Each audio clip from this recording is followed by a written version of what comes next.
Didn't all happen today. So, a little over a year ago I met this young homeless man in my neighborhood. He had a sign asking for help. He looked pretty young, so I went and got him a burger and some fries. Asked how old he was, since he looked pretty young, and he was 18. Went on my way and I started seeing him more and more, usually getting him some food or a couple dollars. We always had 10 to 20 minute conversations, and he was a good kid who was giving a poop hand in life, no parents etc. It came to the point where I would ask if he wanted to do some of my yard work, or I would give him errands like getting my groceries for me. I would give him some cash, and it made him happy to have someone help him out and bond with him. So, after about 6 months I got him a job at a small local deli. I offer him my spare room for $100 a month, just to give him some responsibility so he can save up money for his own place sometime. He accepted and was a great roommate to have, and the transformation he made was incredible.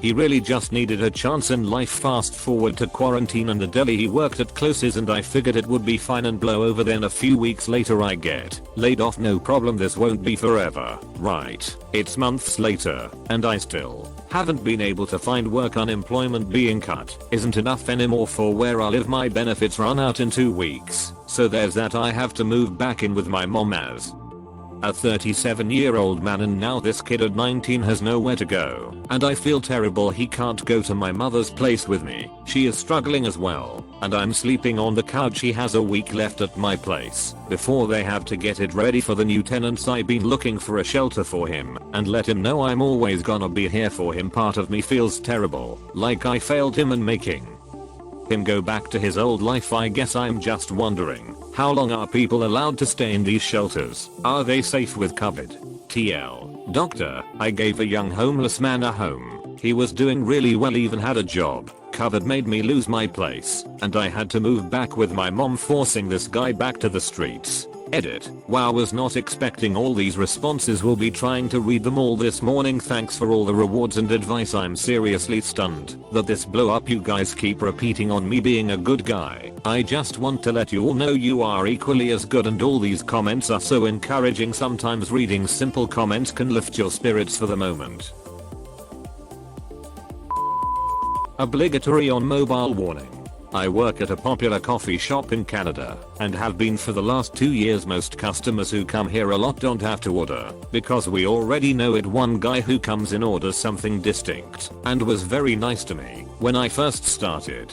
His order was the first I memorized. For example, he orders a large and a medium coffee, but sometimes would just get the large. He came in today for the first time since I started working again from quarantine. I told his order to the girl working the counter with me, listing the large and medium coffees, but he ended up just getting the large afterwards. My manager told me he wasn't getting the medium anymore because it was his wife's order and she had passed away. TLDR. I put in the coffee order for a regular that included his deceased wife's regular drink. So, this duck up has been a long time in the making. It started when I, 26F, bought my boyfriend, 23 meters, an Ancestry DNA kit for his birthday in January. This is something that he had requested as he has a surname that is, legend has it, associated with the bastard children of royalty, a bit like Snow in Game of Thrones. Anyway, he eventually gets around to doing the test. The results come back and said he has a 25% match to 2 individuals in their late teens and early 20s, which is most likely a half sibling. He made contact with the 2 half siblings, did a little digging, and it turned out that their father and my boyfriend's mother went to university together. They had seen each other since, but communication lapsed over time. My boyfriend looks suspiciously like this man, and the timelines add up. So I've inadvertently revealed that his mum had an affair, and the man he grew up thinking was his biological father is not related to him at all. They are now getting divorced. My bad. TL. Doctor, I bought my boyfriend an Ancestry DNA kit for his birthday, which revealed his mum had an affair and his dad isn't who he thought he was. His parents are now getting a divorce.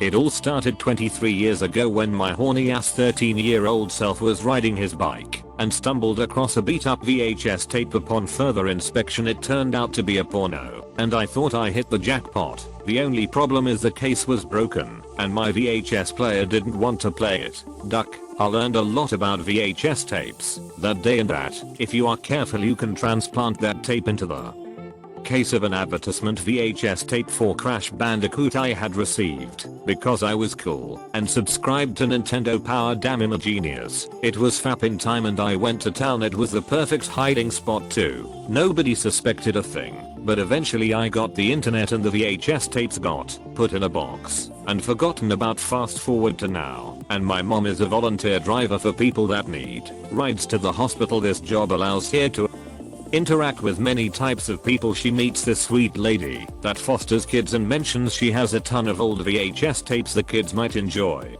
1 week after my mom gives her the tapes, the lady calls my mom back and is furious she had put the Crash Bandicoot tape on and started making dinner in the next room. Those kids learned a few new things about life that day, as you would expect. My mom called me very confused and I had to awkwardly explain to her how my horny adolescent ingenuity caused this to happen over 2 decades ago. TL. Doctor, my adolescent self disguised porn as a video game cartoon which was accidentally shown to foster kids over 2 decades later.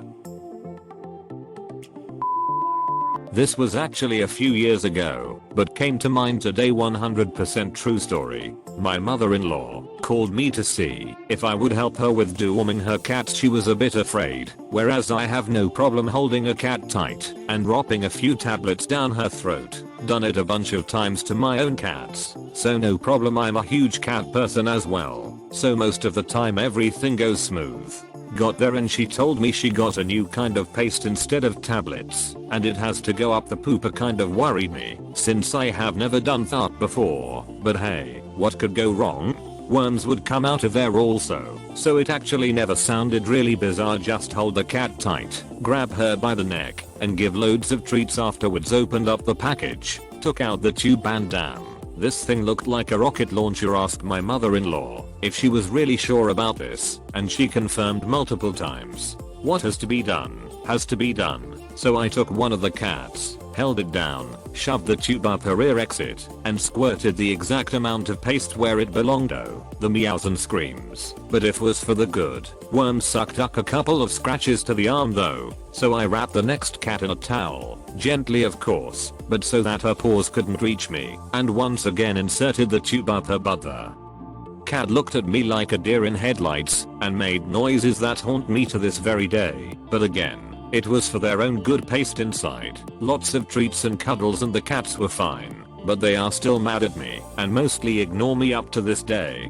Afterwards I decided to read the package to see how long this stuff would actually work, since I have never seen deworming paste that has to go up the rear end. To my shock, it turned out that my mother-in-law seemed to have had a temporary brain fart because she mixed up anally and orally. Yup, it was supposed to go in the cat's mouth. I have never felt so guilty as I had to repeat the procedure, but this time in the right orifice with a new and clean tube, of course. TL. Doctor, I sodomized 2 cats because my mother-in-law didn't know the difference between oral and anal. Please, no jokes about her sex life. Okay, this didn't happen today, but last year I, 20th, found myself missing our annual family holidays and thought I would share a funny and kinda sweet story from my time in Spain. My family was staying at a beachfront resort, meaning the beach was pretty much on our doorstep the day we got there. My parents just wanted to chill by the pool, but my brother, 19 meters, and I were keen to check out the beach, so we headed down to take a look. We soon found ourselves thigh deep in water, and it was bloody cold. The pull of the current was quite strong, but nothing too out of the ordinary. Then the wave hit, and I lost my footing. My brother reached out to help me up. Obviously I was panicking and flailing around, not only because I'm short as hell, but my bikini top was half hanging off, and I was freaking out. Somewhere along the way, I realized that my bikini bottoms came undone too, except they weren't loose, just straight up gone. Swept away to sea. I didn't know what to do. Like, It was probably a good idea to get the hell out of there, but I didn't quite fancy the walk of shame up the beach. My hands were literally shaking as I secured my bikini top. You know what my brother did? He took off his swim shorts and handed them to me. It was super sweet and brave of him to do that, preserving his sister's dignity at the expense of his own. I felt super guilty taking the shorts from him, but I was obviously kind of desperate. All I could think was, that situation totally could have been avoided if I wore a one piece that day as opposed to a lace up. TL. Dr. Bikini got swept away while my brother and I were at the beach. I managed to save the top, but not the bottom. Brother gave me his swim shorts so that my ass and fanny wouldn't be on display when walking back up the beach.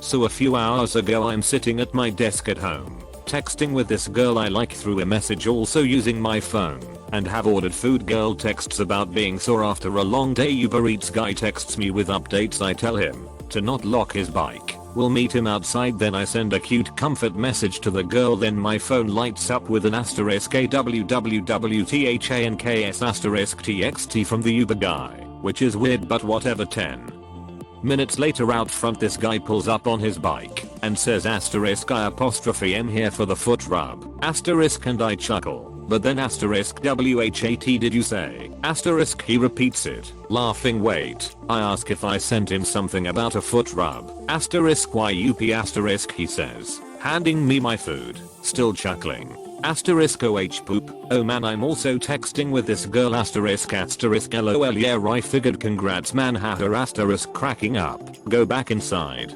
MFW. I check the TXT thread on my phone. https://i.img.com/b.jpg https://i.img.com/b.jpg. Shout out to Tyrone W. Uber Eats. TL. Doctor texted sweet nothings to the Uber Eats guy instead of to the girl. Uber guy arrives, expecting a foot rub.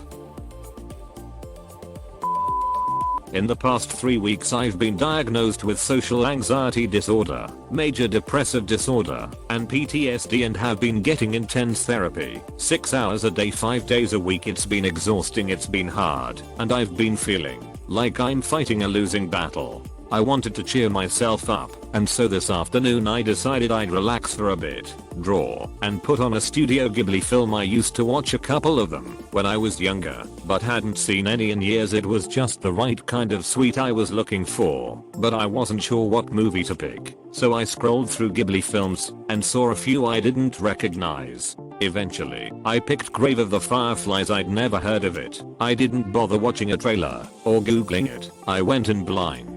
I was an idiot. I should have shut it off after that first scene. I didn't. Needless to say, if you've seen the film you know it didn't cheer me up. On the bright side though, I got out some much needed crying. TL. Doctor needed to cheer myself up and accidentally watched the saddest film I've seen in a long time that I definitely wasn't emotionally prepared for. TIFU by not understanding for 5 years what a cake day is. I, 22 meters, have had a Reddit account for nearly 5 years. You could say that my Reddit age is 4 years 7 months and 12 days, but up until today I would have just said it's my birthday. For 2 whole years of having a Reddit account I was just a lurker. I never upvoted, I never commented, and I certainly never posted. But from the shadows I always enjoyed a good cake day post. Occasionally I would even think to myself, I hope they're having a good birthday. So along comes 1 year ago today, my 21st birthday. I had been preparing to make my first post, and on my cake day nonetheless. Welp, I didn't get around to posting until around 11 PM Pacific Standard Time, and when I posted there was a distinct absence of a little cake symbol on my post, and the post was related to it being my cake day. I was like, oh shoot, no one's gonna believe it's my birthday if the cake symbol isn't there, so I promptly deleted the post thinking that it must be based on some other time zone where midnight has come and gone already. Alas, my 21st cake day came and went, and I was determined to make it actually happen next year, so I set a reminder 1 year in advance, August 23rd at 9 AM, thinking 9 AM has gotta be early enough that it's still my cake day on any time zone. You likely have realized the foo at this point. Cake days and birthdays are not the same thing. Well, this morning I woke up had a bowl of oatmeal, and prepared to post as I got on the Reddit app. I noticed, for the first time in almost 5 years of using Reddit, a small cake icon near the profile button. How that's peculiar. I have a Reddit age, not just that, but it's different than my actual age. Very quickly I realized my mistake, and disappointed myself very early on in my birthday. TL. Doctor, I thought a cake day and birthday were the same thing, and disappointed myself early on in my birthday. This one isn't too bad, just cringe and funny. I, 21F, was having a conversation with my mom, 51F, the other day about chocolate cake. Necessary background is that my dog doesn't chew his food, he just swallows everything we give him a treat. Swallowed carrot. Swallowed, so we always make jokes about how he doesn't chew. Now to the convo, my mom was like, this cake is so good I could just not chew it, just inhale it or something like it. And I go, oh ha, you just swallow. Cue awkward silence. I meant that as a joke about how she's like our dog. But right after I realized what I'd said, I got so uncomfortable and said haha like our dog, because he never chews his food. Asterisk NERVOUS laughter. I was mortified and couldn't look at her for a while. She was just stunned. We don't really talk about those things in my house, so it was awkward. TL. Doctor, I accidentally insinuated that my mom swallows, momentarily forgetting the sexual connotations.